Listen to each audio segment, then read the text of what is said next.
Hi friends, welcome back to my channel. ನಾನು ಇವತ್ತಿನ ತಿಂಡಿಗೆ ಸುಟ್ಟು ಬದನೆಕಾಯಿ ಚಟ್ನಿಯನ್ನು ಮಾಡ್ತಾಯಿದ್ದೀನಿ. ಇದಕ್ಕೆ ನಾವು ದೊಡ್ಡ ಬದನೆಕಾಯಿಯನ್ನು ತಗೊಂಡು ಅದಕ್ಕೆ ಫುಲ್ ಎಣ್ಣೆಯನ್ನು ಸವರ್ಕೋಬೇಕು. ಯಾಕಂದರೆ ಅದು ಸುಡಬಾರ್ದು, ಎಣ್ಣೆಯನ್ನು ಸವರಿದರೆ ಸುಡಲ್ಲ. ಹಾಗೆ ಮತ್ತು ಅದಕ್ಕೆ ಫುಲ್ ಹೋಲ್ ಮಾಡ್ಕೋಬೇಕು. ಅದರೊಳಗಡೆ ಗ್ಯಾಸ್ ತುಂಬ್ಕೊಳ್ಳುತ್ತೆ, ಗಾಳಿ ತುಂಬಿಕೊಂಡು ಸ್ಫೋಟ ಆಗುತ್ತೆ, ಒಡೆದು ಹಾರತ್ತೆ. ಅದಕ್ಕೆ ನಾವು ಎಲ್ಲ ಸೈಡು 4-5 ಸೈಡು ಹೋಲನ್ನು ಮಾಡ್ಕೋಬೇಕು. ಆಮೇಲೆ ಇದಕ್ಕೆ ಸ್ಟವ್ ಮೇಲೇ ಸಣ್ಣ ಉರಿಯಲ್ಲಿ ಫುಲ್ ಎಲ್ಲ ಸೈಡ್ ಅದನ್ನು ತಿರುಗಿಸ್ತಾ ಬೇಯಿಸ್ಕೋಬೇಕು. ನೀಟಾಗಿ ಸಣ್ಣ ಉರಿಯಲ್ಲಿ ಬೇಯಿಸ್ಕೊಂಡು ನೆಕ್ಸ್ಟ್ ನಾನು ಈರುಳ್ಳಿ ತಗೊಂಡು ಈರುಳ್ಳಿಯನ್ನು ಕಟ್ ಮಾಡ್ಕೊಳ್ತಿದ್ದೀನಿ. ಕಟ್ ಮಾಡಿಕೊಂಡು ರೆಡಿ ಮಾಡ್ಕೊಳ್ಳೋಣ. ಅದು ಆ ಕಡೆ ಬೇಯ್ತಾ ಇರುತ್ತೆ. ನೋಡಿ, ಒಂದು ಸೈಡ್ ಬೆಂದಿದೆ, ಅದನ್ನು ಮತ್ತೆ ತಿರುಗಿಸಿ ಮತ್ತೆ ಬೇಯಿಸೋದಕ್ಕೆ ಇಡೋಣ. ನೋಡಿ, ಫುಲ್ ಎಲ್ಲ ಸುತ್ತ ಬೆಂದಾದಮೇಲೆ ಮಧ್ಯದ ಕೆಳಗಡೆ ಸೈಡಲ್ಲಿ ಈ ಥರ ಇಡಬೇಕು. ಕೆಳಗಡೆಯಿಂದ ಬೇಯಬೇಕು. ಸುತ್ತ ಬೆಂದಾಗಿದೆ, ಕೆಳಗಡೆ ಇಟ್ಟು ಮತ್ತು ಎಲ್ಲಿ ಬೇಯಲಿಲ್ವೋ ಅಲ್ಲಿ ಮುಟ್ಟಿ ನೋಡಬೇಕು. ಗಟ್ಟಿ ಇರುತ್ತೆ, ಬೇಯದೇ ಇರೋ ಸೈಡು ಗಟ್ಟಿ ಇರುತ್ತೆ. ಅದು ಎಲ್ಲಿದೆ ಅಂತ ನೋಡಿಬಿಟ್ಟು ಆ ಸೈಡನ್ನು ನಾವು ಮತ್ತೆ ಸುಡ್ಕೋಬೇಕು. ಎಲ್ಲಿ ಗಟ್ಟಿ ಇದೆ ಅಂತ ನೋಡಿ.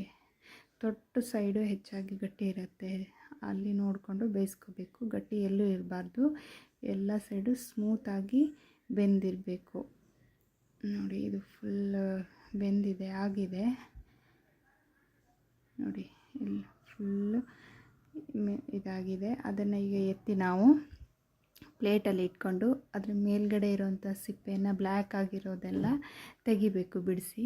ತುಂಬ ಬಿಸಿ ಇದೆ, ಸ್ವಲ್ಪ ಆರೋದಕ್ಕೆ ಬಿಟ್ಟು ಆಮೇಲೆ ತೆಗಿಬೋದು. ಮೇಲ್ಗಡೆ ಇರೋ ಬ್ಲ್ಯಾಕ್ ಇರೋ ಸಿಪ್ಪೆಗಳನ್ನೆಲ್ಲ ಬಿಡಿಸ್ಕೊಂಡು ಇವಾಗ ಒಂದು ಸ್ಪೂನಿಂದ ಏನು ಮಾಡಬೇಕು, ಅದನ್ನು ಕಟ್ ಮಾಡಬೇಕು. ಯಾವುದೇ ಚಾಕುದಲ್ಲಿ ತೆಗಿಬಾರ್ದು.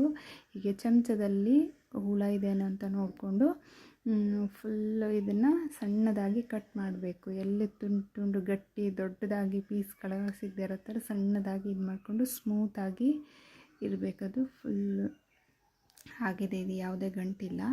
ಇವಾಗ ರುಚಿಗೆ ತಕ್ಕಷ್ಟು ಉಪ್ಪನ್ನು ಹಾಕ್ಕೊಳ್ಳೋಣ. ನೀವು ನೋಡಿಕೊಂಡು ಉಪ್ಪನ್ನು ಹಾಕ್ಕೊಳ್ಳಿ. ಇವಾಗ ಉಪ್ಪು ಹಾಕಿದ ನಂತರ ಕಟ್ ಮಾಡಿ ಇಟ್ಕೊಂಡಿದ್ದೀವಲ್ವ ಈರುಳ್ಳಿನ, ನಾನು 2 ಈರುಳ್ಳಿ ತಗೊಂಡಿದ್ದೆ. ಯಾಕಂದರೆ ನನಗೆ ಸ್ವಲ್ಪ ಜಾಸ್ತಿ ಚಟ್ನಿ ಬೇಕಿತ್ತು. ಯಾಕಂದರೆ ಮಕ್ಕಳಿಗೆ ಟಿಫನಿಗೂ ಹಾಕಬೇಕಿತ್ತು, ರೊಟ್ಟಿಗೆ ಚೆನ್ನಾಗಾಗತ್ತಲ್ವ, ಅದಕ್ಕೆ ಸ್ವಲ್ಪ ಜಾಸ್ತಿನೇ ತಿಂತಾರೆ. ಹಾಗಾಗಿ ಮತ್ತು 1 ಮೆಣಸಿನ್ಕಾಯಿ, ಹಸಿ ಮೆಣಸನ್ನು ಕಟ್ ಮಾಡ್ಕೊಂಡಿದ್ದೀನಿ. ಖಾರ ನಿಮಗೆ ಎಷ್ಟು ಬೇಕೋ ಅಷ್ಟು ನೋಡಿಕೊಂಡು ಹಾಕ್ಕೊಳ್ಳಿ.